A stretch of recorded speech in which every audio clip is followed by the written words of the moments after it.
Hello guys, আসসালামু আলাইকুম। আপনারা সবাই কেমন আছেন? আশা করি আপনারা সবাই ভালো আছেন। আজকে দুপুরে আমি কি তরকারি রান্না করব সেই ভিডিও আপনাদের সাথে শেয়ার করব।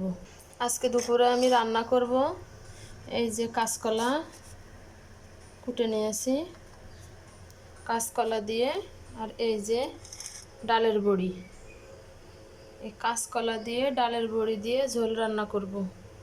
এই কাঁচকলা দিয়ে ডালের বড়ি দিয়ে ঝোল রান্না করব কিভাবে সেই ভিডিও আপনাদের সাথে শেয়ার করব। কাঁচকলা দিয়ে ডালের বড়ির ঝোল রান্নার জন্য আমি সব কিছু কেটে রেডি করে নিয়েছি, মশলা বেটে রেডি করে নিয়েছি। এবার রান্না করব। প্রথমে চুলায় একটা কড়াই বসিয়ে দিব, কড়াইতে তেল দিয়ে দিব, এই যে ডালের বড়িগুলো দিয়ে দিব। এটা সুন্দরভাবে লাল লাল করে ভেজে নিব। এটা সুন্দরভাবে লাল লাল করে ভেজে নেওয়া হয়ে গেছে। একটা পাত্রে নামিয়ে নিব। এই দেখেন, একটা পাত্রে নামিয়ে নিয়েছি। এবার এই যে কেটে রাখা কাঁচকলাটা দিয়ে দিব।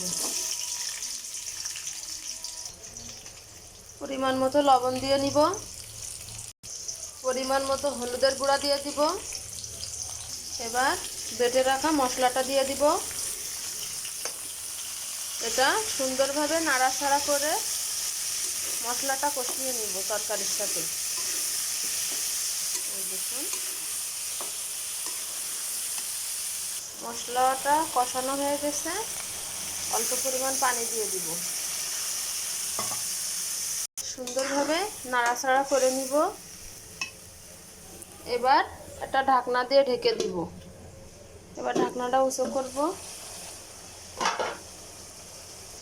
তরকারিটা একটু নাড়াচাড়া করে নিব। ভেজে রাখা বড়িগুলো দিয়ে দিব। সুন্দরভাবে আর একটু নাড়াচাড়া করে নেব। তরকারিটা কষানো হয়ে গেছে। ঝোলের পানি দিয়ে দিব। এই যে ঝোলের পানি দিয়ে দিয়েছি। এবার এই টমেটো কুচি আর ধনেপাতা কুচি দিয়ে দিব। এবার সুন্দরভাবে এটা নাড়াচাড়া করে ঢাকনা দিয়ে ঢেকে দিব। এবার ঢাকনাটা উঁচু করে তরকারিটা আর একটু নাড়া দেব।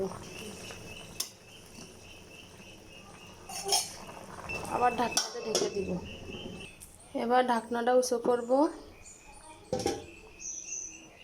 এই যে কমপ্লিট হয়ে গেছে আমার কাঁচকলা দিয়ে ডালের বড়ি দিয়ে ঝোল রান্না।